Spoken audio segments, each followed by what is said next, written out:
Good night, everyone out there. Good night to you too. I don't even know who's coming next. I think it's Lee, probably Lee Stranahan. Okay. Yeah, Hey. Lee. I'm signing off, Lee. Wait, no, can you guys hear me at this point? Lee, I can hear you loud and clear. Okay, that's great. Yeah, I saw Mark just left. Mark's a frequent guest on my radio show, and so, but I only hear him. So it's nice. Nice to actually see him. Yeah. But it's nice to actually see him dressed in a fabulous white suit before he's about to go to bed too. That's sort of that's Tom right. Wolf here. Well, Lee, I actually put up a screen because I was sick of people looking at my bed. My computer's in my bedroom, so. Well, I've never talked to Mark about this, but let me know what Mark did. Did you see the background he had? That was like a stand. You can get them affordably because I used to have one. That's how I know that. I don't know if he bought it in like the Moscow IKEA or whatever the equivalent is, but that's what it is. It's like a room divider. Yes, yes. So I think that was Mark's trick. I think Elizabeth Leah Voss has one as well. And yeah. I don't know about Susie. It's always just back behind. But I've been pondering that the last few days. And, each time there's the vigil, there I am by my bed, and maybe that's a good setting for a vigil.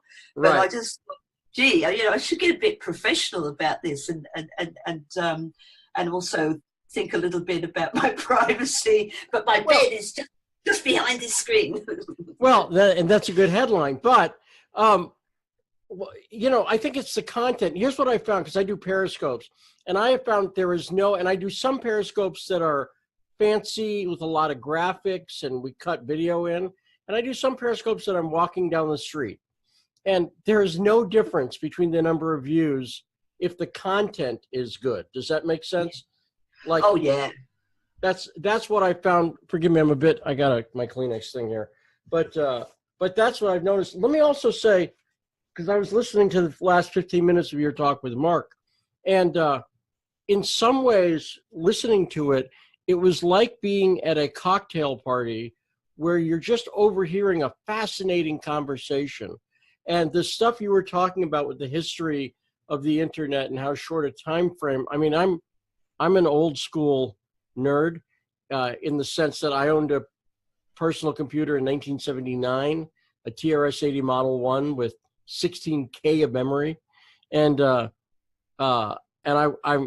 an early adopter on Twitter, and that's who I am. And in the digital video production too. But we used to predict this at a company I worked for 20 years ago. And we said, people said, well, we were predicting at that time that there'll be 500 channels eventually. And people were like, what? That's crazy. And of course, now everyone's used to it. And people would ask us, do you think it's going to be better or worse?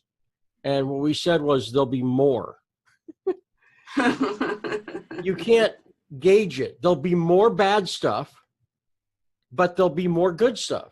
And that's the world we live in, where there's plenty of bad stuff. And I think the reason it's important to talk about Julian and what's going on, and the reason these vigils are so important, is there are people actively, and in Julian's case, in the clearest way possible, tamping down the good stuff, trying to tamp down the truth. And the one thing, I talked about this with Susie last time, the one thing that I've noticed in these unity events is people are anti-war. That's the unity, right? That's the unity. Whether people identify as left, right, libertarian, green, communist, doesn't make capitalists. You've got all of that, right? But they're all anti-war, and that's what WikiLeaks and Julian have. He's been exposing war, and the war that's carried out secretly, what some people would call the deep state or the persistent state, or just let's call them, I don't know, the CIA, FBI, and NSA. We could also call them that if deep state's a little unclear to some people, because I noticed they try to pretend like deep state's a made-up term. Have you noticed that one? Where like I have. I Yeah. have, but I would recommend to everybody to watch the three-part talk by Kevin Shipp, Yeah. who explained very clearly what the shadow government is and what the date steep is. And shadow government, he said, were the CIA, the NSA, government organizations or part of the state. And then the deep state, he saw that as the private intelligence sector that does this kind of thing for money. Kind of like bounty hunters in a way. People like, Palantir Technology is a good example. And, the people who run that being kind of very, very awkwardly posed between intelligence and social media, right? So Well, I know what's interesting about Palantir too is that Peter Thiel's involved with that, and Peter Thiel is. That's exactly who I'm thinking about, Peter Thiel. Yes. And Thiel's somebody who is. I think he shows the contradictions that some of the tech people are caught in right now. I think there's a very libertarian strain and if you look back to the EFF, if you look back to the early, you were talking about the early days of the internet, right? There's a very libertarian, but still ethical, do the right thing sort of tendency. Thiel, explicitly libertarian, and I believe sincerely so. I know people who know Thiel. I believe he's absolutely sincere, but he's involved in Palantir too, and we know what they do. And it's the same thing with Jeff Bezos and his big CIA contract. And so, of course, what did Amazon bring out this Labor Day weekend? The Jack Ryan series with a CIA hero, that guy from The Office, remember him? And the American Office is now, it's about a CIA hero. And of course, that's the CIA loves that. They love that. Make the CIA the hero, right? And I don't think it's a surprise it's coming from Amazon Studio, who, by the way, are also playing, Amazon is also playing Ukraine on Fire. They stream that, which is a great film, and I recommend people see it. But so there's contradictions, and with a lot of the tech people, I think I have heard this from people in Silicon Valley that they've been put on notice. They're under threat. They've been told by people, look, we could bust you for antitrust right now. Because let's face it, Google, Facebook, Amazon, all much bigger than Microsoft was, Apple, when Microsoft was busted for antitrust. Totally. Yeah. Right? That's right. And involved in things like money. All of them do their Apple Pay or whatever, right? So that's an even deeper antitrust concern if you think about it, right? And what I've been told by people who've been in the meetings, so it's a solid source, I would not say it if it were not a solid source, is that they were threatened, basically. Basically, they said, look, we can bust you guys anytime, so make your choice. And I'm doing the ultra short movie mafia version, but that's the threat they're under. The sword of Damocles hanging over the entire tech industry's head is that they can be put out of business by antitrust anytime. As soon as they brought a complaint against them, right? There's a zillion cases of it. And so that's the power the government has. And both sides, what I'm saying is, I'm not saying it was like I was over dramatizing, they said, well, play along, or that's not what really happened. But both sides are aware and have been made aware that that's the situation. It's the standoff between them is we can bust you for antitrust at any time. Therefore, you need to go along with what we're saying. And both sides are aware of that. And that's why I think you see some of the behavior under threat, basically. So do you think that, yes, it's because they're being bullied that Facebook, for example, are deleting people's comments, or deleting their films, or deleting their thoughts? Well, with any specific case, I don't know, but I think it's a combination of an ideology of political correctness, which is the danger that comes in. And so these are, they went to college, so they learned that. But it's the political correctness doctrine on the left, combined with the cudgel, the threat, we'll shut you down due to antitrust. Those are both pretty powerful motivators. You know? Yeah, yeah, so yeah. I mean, I know people who work in government who, at the moment, insiders, and I can't speak too much about who they are because it's just not cool to even refer to any particular department. But people seem to be living two lives at the moment. The life that they have to pretend to be in the workplace. And then outside of the workplace, they sort of look at what they're doing at work and they're going, oh my God, I am so under threat. I'm under contract. I'm under threat of fines, not just losing my job these days, but fines and going to prison if I say anything about this wrongdoing. I actually know people in government who have to live with this kind of false consciousness. It's being imposed ever since it was realized that the biggest threat was an insider threat and people's consciences. That's when cameras started to go up in the workplace and people started living a schizoid existence. So I can well imagine that wouldn't just be in government, but that might be in Silicon Valley and Hollywood and in academia as well. And in my neighborhood, you know, well, I've only lived in Washington about 18 months, and I live in Northern Virginia. So Washington, you got Washington, D.C., then Maryland and Virginia, right?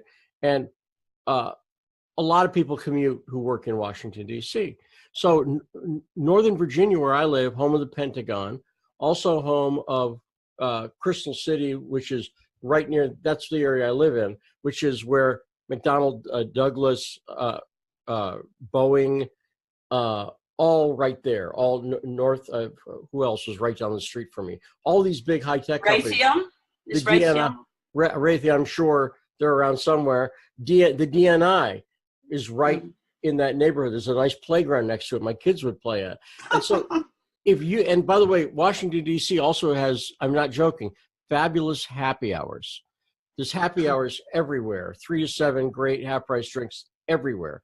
So in the bars in Crystal City, in slurred, overly loud voices at about 4 or 5 p.m., you hear defense contractors.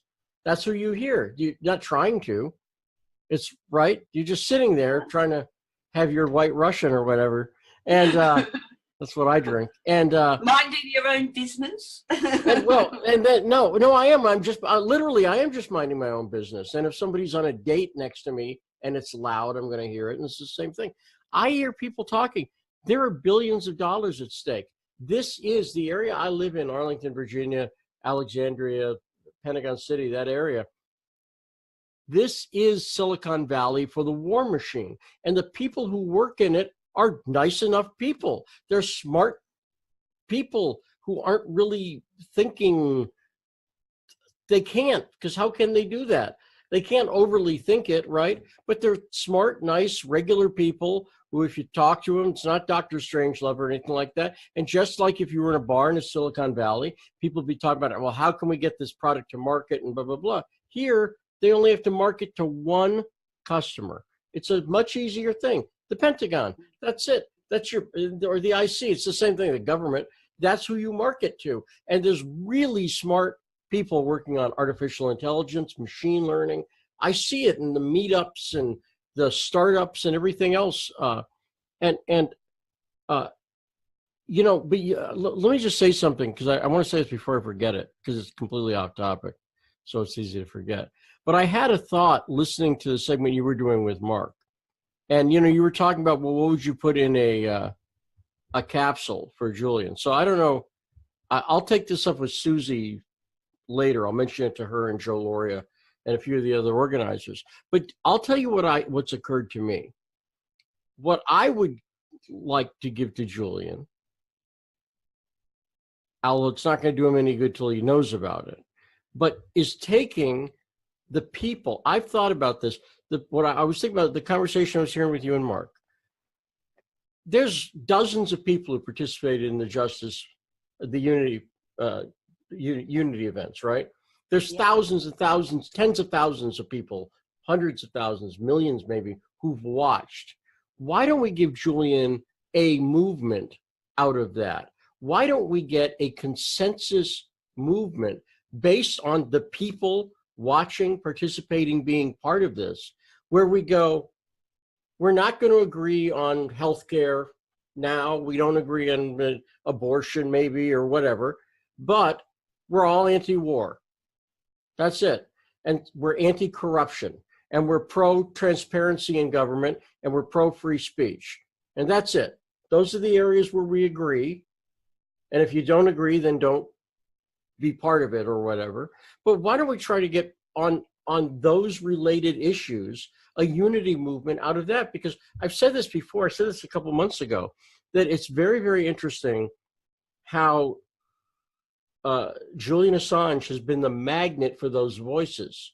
Think about I think it really says something about him and his place in history, is that he was able to attract people from around the ideological spectrum. He's been able to attract people who've been critical of some of the stuff that he's done. Sarah Palin came out and said, I didn't like what he did at first to me. Now I get who he is and I support him. Sarah Palin said that. Now think about that.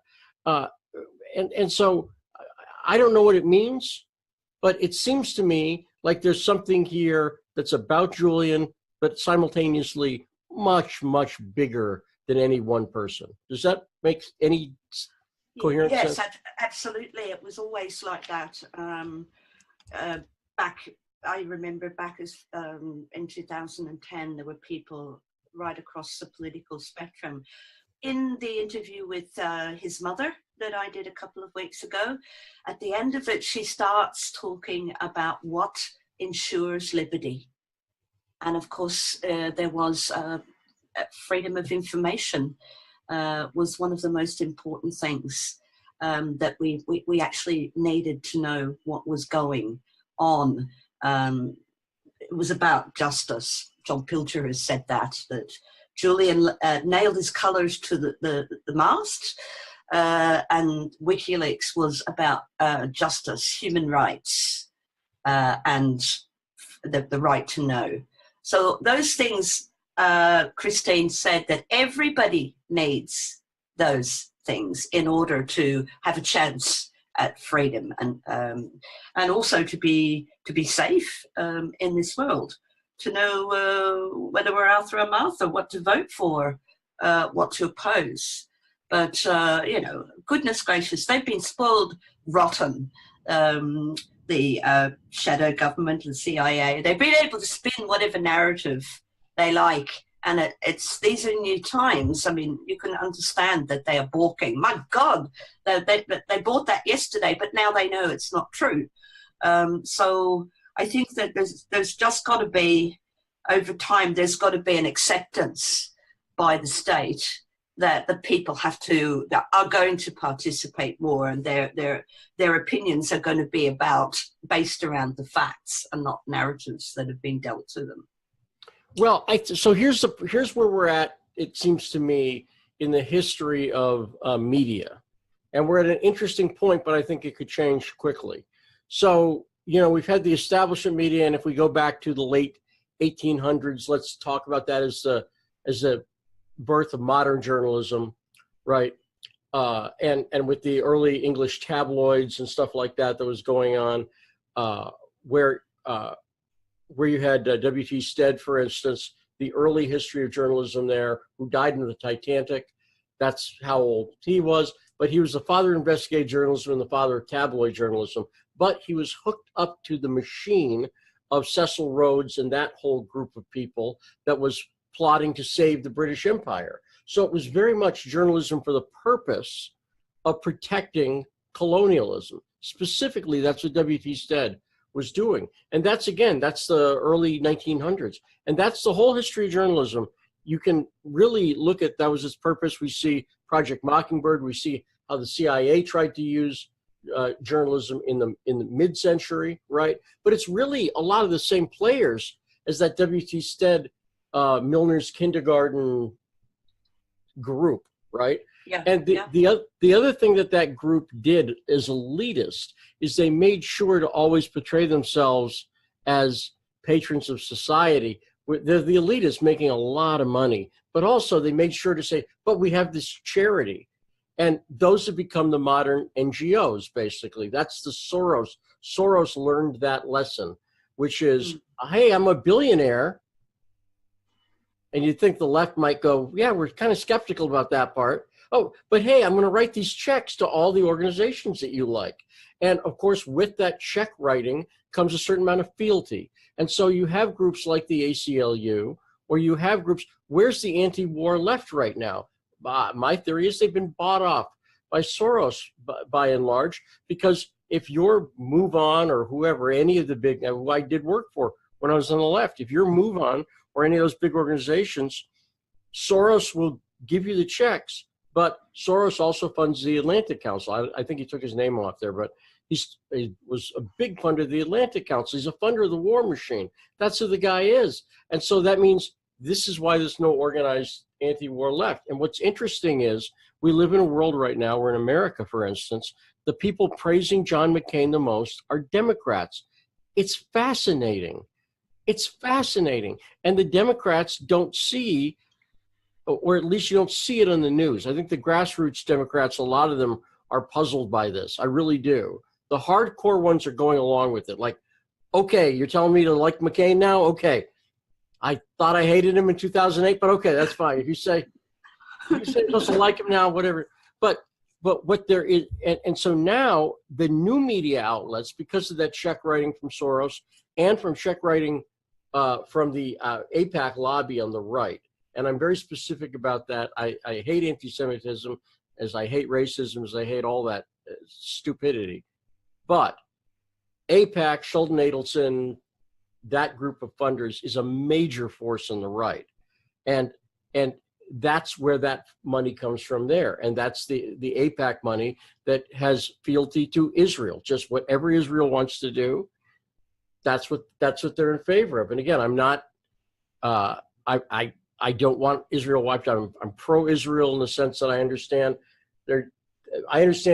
why Jews need a homeland. I understand why it's there, but I don't agree with everything Israel does at all. And I think they've become frankly dangerous because they haven't had adult supervision. And so even that's too much for a lot of people on the right now. Even going, I don't hate Israel, but come on, 61 people shot, come on. And so these two forces on the left and the right, these funding mechanisms have now actually are smoking cigars together at the end of the day, because they all agree, they all meet down at NATO headquarters and the Atlantic Council and all those groups. That's where they all meet.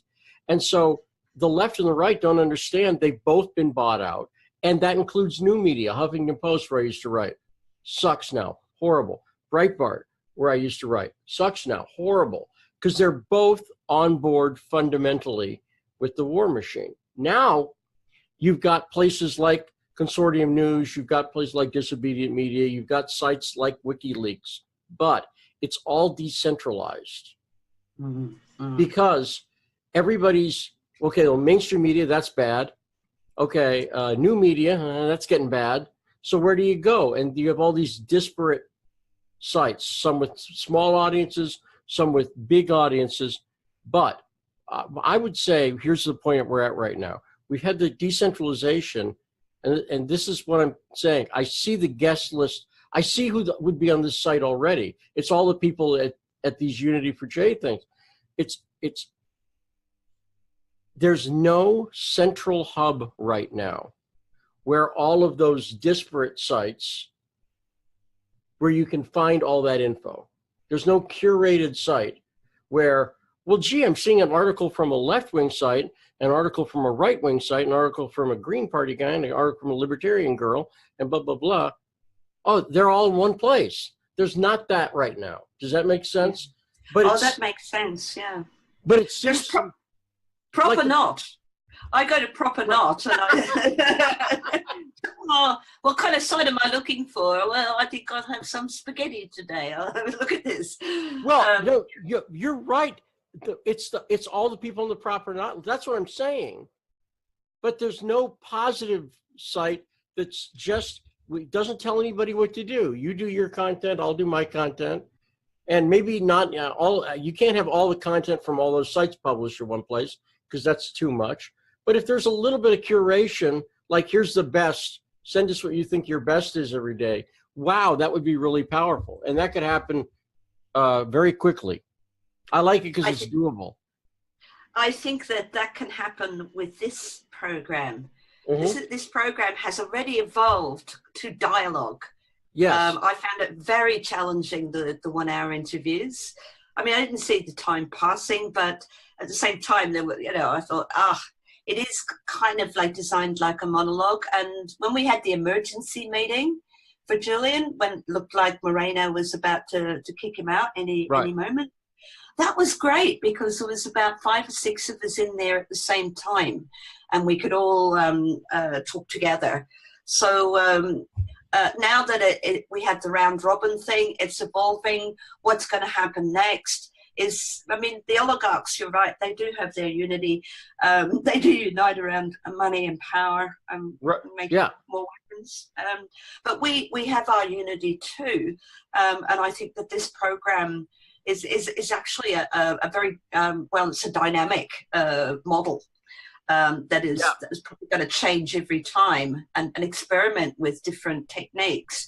And who knows, we might be bringing in film clips, we might all have our own little TV stations, and there can be, I suppose what you're looking for is a TV guide, aren't you? In the classical sense, where can I, who is going to curate all these voices together and be our guide?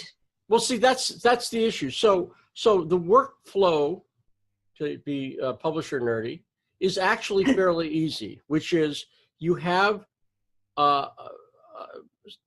there's only about, I would say, maybe 50 sites that do consistently good work. Does that make sense? I'm not talking ideologically left, right. I'm just talking they're in the spectrum of what we'd cover. There's not a huge number. I'm not talking about, there's thousands of individual blogs, but it's people who do it, who tinker with it, right? But people who do content like, Consortium News or like Disobedient or like, you know what I mean? That's a lot of work to do that. That's a lot of work to get that out every day or every couple days, and they do.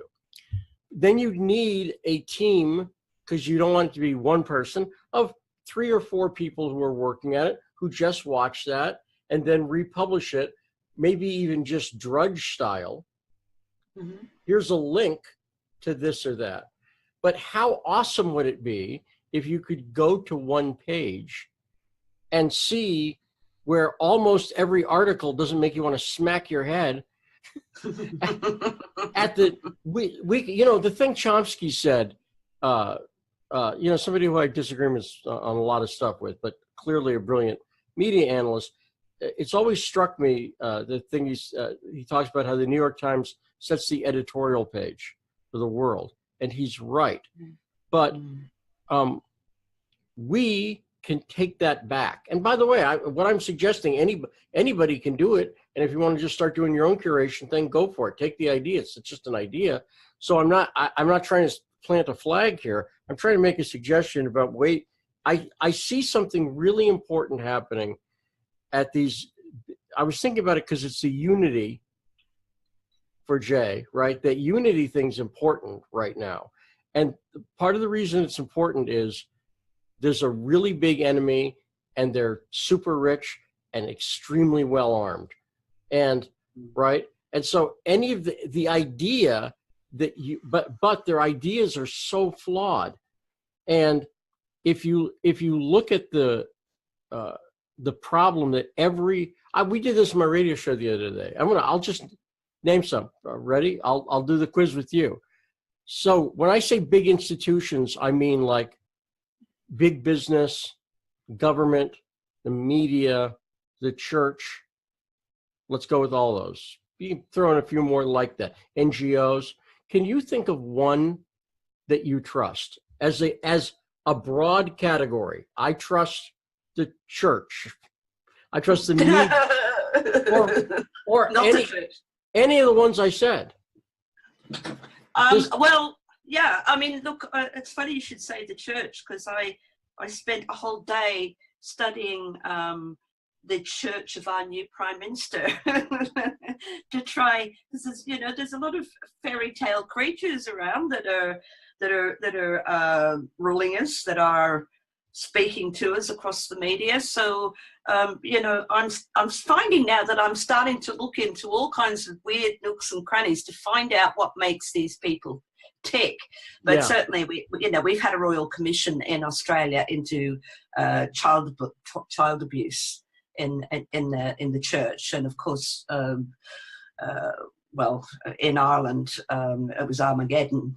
Because it was, as Dylan Moran said, it was a theocracy in all but name. It's a hard one. Some of them I kind of trusted. Not within don't want to name names. Not within the category, but just as the concept. Can you trust the media? Just in general, nobody does. If you look at the never did.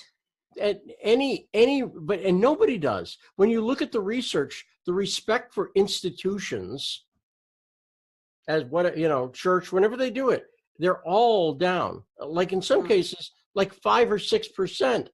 In some cases, for do you trust Congress over here or whatever? No. Or the media, very low. So that's all the result of this digital stuff that we've been talking about, because now everybody has a supercomputer in their pocket and has more access to information now than billionaires or kings did 20 years ago. Everybody has access to that. And this scares them. But we're at that decentralization phase where the institutions the new institutions we thought we could trust, YouTube. If I thought YouTube would delete my account and 10 years of my videos, I would have made backups before that happened to me. And it happened to me very quickly over nothing. You too? Yeah. I nearly got my life's work deleted, and that was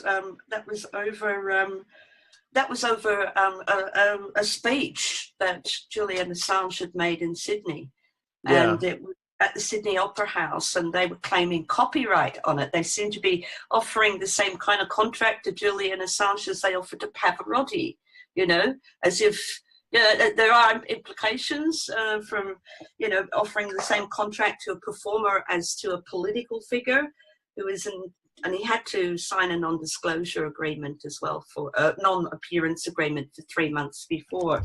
So I think they're just trying to contact me. So I put that out, and I nearly, we're being told to wrap it up. And we will soon.